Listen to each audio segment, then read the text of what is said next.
Chapter 27. But when it had been determined that we should sail to Italy, they delivered up Paul and certain other prisoners to a centurion by name Julius, of Augustus's company. And going on board a ship of Adramyttium, about to navigate by the places along Asia, we set sail, Aristarchus, a Macedonian of Thessalonica, being with us. And the next day we arrived at Sidon, and Julius treated Paul kindly, and suffered him to go to his friends and refresh himself. And setting sail thence, we sailed under the lee of Cyprus, because the winds were contrary. And having sailed over the waters of Cilicia and Pamphylia, we came to Myra in Lycia.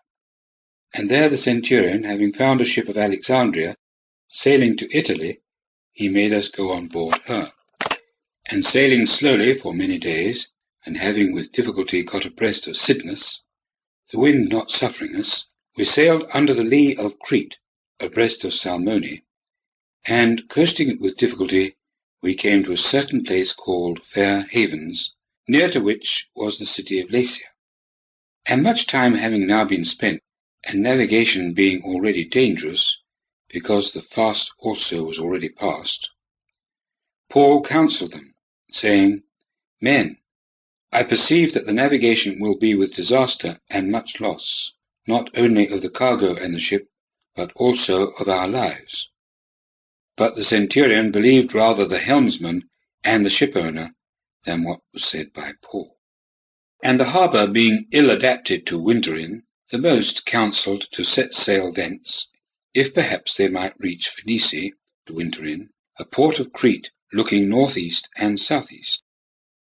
And the south wind blowing gently, supposing that they had gained their object, having weighed anchor, they sailed close inshore along Crete. But not long after there came down it a hurricane called Euroclydon, and the ship, being caught and driven, and not able to bring her head to the wind, letting her go, we were driven before it. But running under the lee of a certain island called Clauda, we were with difficulty able to make ourselves master of the boat, which, having hoisted up, they used helps, frapping the ship, and fearing lest they should run into Syrtis, and run aground, and having lowered the gear, they were so driven. But the storm being extremely violent on us, on the next day they threw cargo overboard, and on the third day with their own hands they cast away the ship furniture. And neither sun nor stars appearing for many days, and no small storm lying on us, in the end all hope of our being saved was taken away.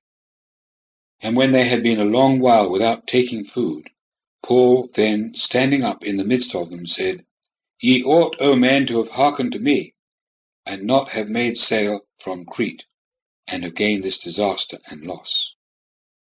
And now I exhort you to be of good courage, for there shall be no loss at all of life of any of you, only of the ship.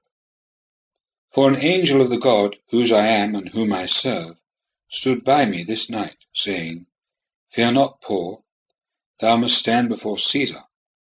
And behold, God has granted to thee all those that sail with thee. Wherefore, be of good courage, men, for I believe God, that thus it shall be, as it has been said to me. But we must be cast ashore on a certain island.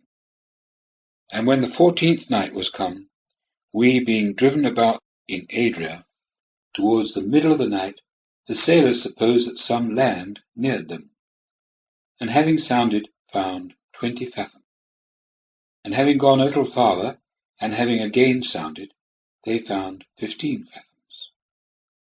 And fearing lest we should be cast on rocky places, casting 4 anchors out of the stern, they wished that day were come.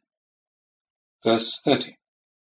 But the sailors, wishing to flee out of the ship, and having let down the boat into the sea, under pretext of being about to carry out anchors from the prow, Paul said to the centurion and the soldiers, Unless these abide in the ship, ye cannot be saved.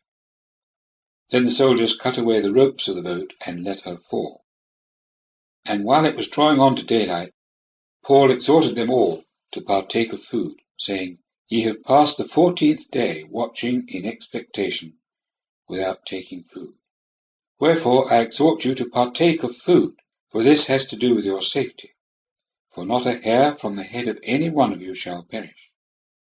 And having said these things, and taken a loaf, he gave thanks to God before all, and having broken it, began to eat. And all, taking courage, themselves also took food. And we were in the ship, all the souls, 276. And having satisfied themselves with food, they lightened the ship, casting out the wheat into the sea. And when it was day, they did not recognize the land, but they perceived a certain bay having a strand, on which they were minded, if they should be able, to run the ship ashore. And having cast off the anchors, they left them in the sea, at the same time loosening the lashes of the rudders, and hoisting the foresail to the wind, they made for the strand.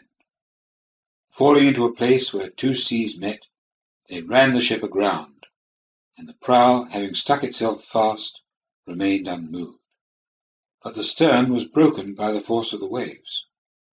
And the counsel of the soldiers was that they should kill the prisoners, lest anyone should swim off and escape. But the centurion, desirous of saving Paul, hindered them of their purpose, and commanded those who were able to swim, casting themselves first into the sea, to get out on land, and the rest, some on boards, some on some of the things that came from the ship, and thus it came to pass that all got safe to land.